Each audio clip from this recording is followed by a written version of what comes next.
One perspective that I have found particularly helpful is this idea of value-based strategy, that you're thinking about ways to create value for your customers and ways to create value for your employees. And that's really the foundation of profitability.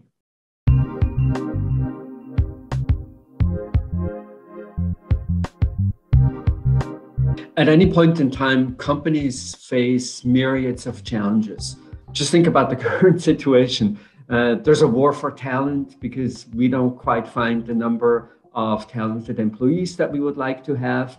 There's the geopolitical uncertainty, there are supply chain issues, and there's all these changes in technology. And frankly, it's sort of hard to know, where do I begin? What's really important? What's perhaps a little less urgent?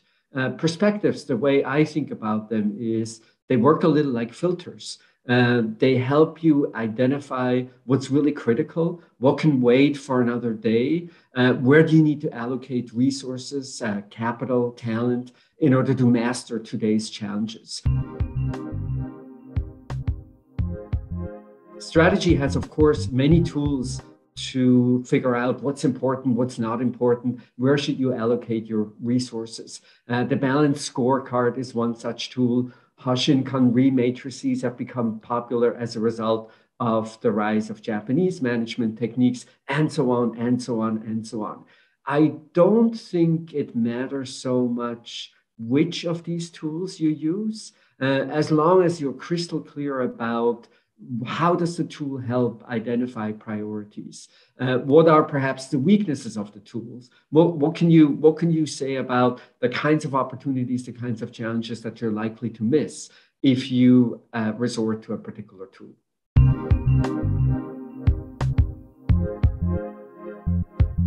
Changing perspectives is never really easy because one is we don't really know when the old perspective is no longer valid.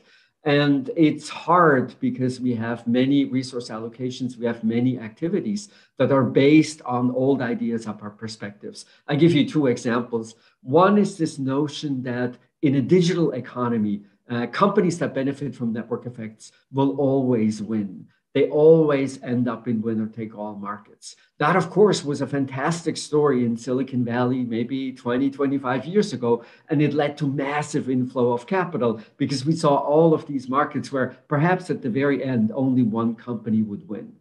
Today, of course, we know that that's not the right perspective.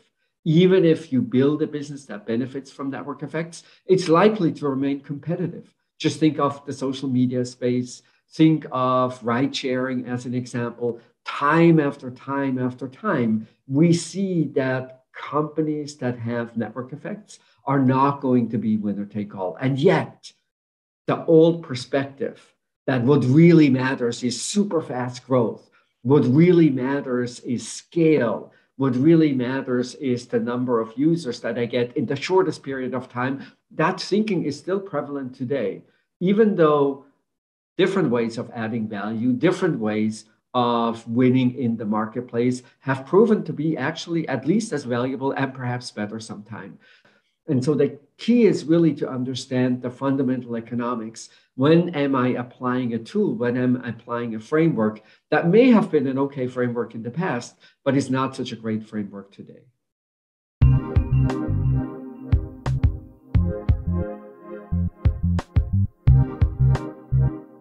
It's of course true that multiple perspectives matter in strategic decision making.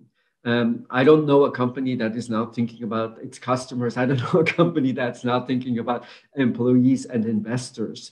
What's really key is to distinguish value creation and value capture. When we think about value creation, we think about value for customers and value for employees.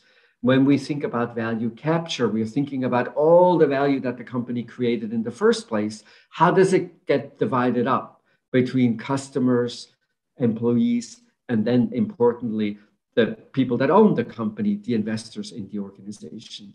This distinction between value and value capture and value creation, I think, is really important. And even more critical is the sequence. You start with value creation, and then you think about appropriate ways to allocate the value that you have created.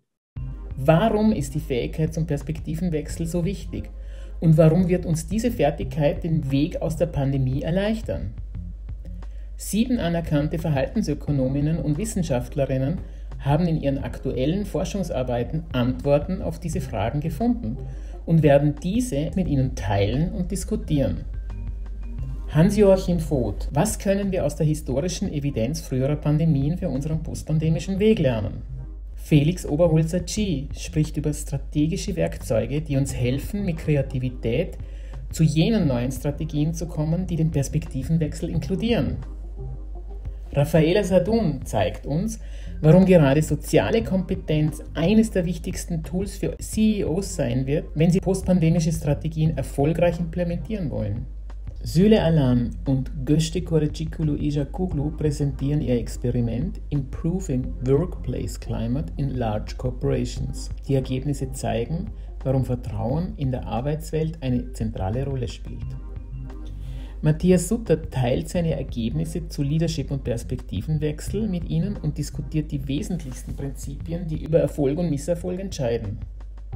Ernst Fehr, der führende Verhaltensökonom, wird diesmal ganz praktisch. Er spricht über eine evidenzbasierte Toolbox, die einen erfolgreichen Perspektivenwechsel ermöglicht. Ergänzt wird dieses postpandemische Strategiepaket durch 6 Praktikerinnen. Sie teilen mit Ihnen Erkenntnisse und Erfahrungsberichte zu evidenzbasierten Werkzeugen, die Sie in Ihren jeweiligen Unternehmen bereits ganz konkret angewendet haben.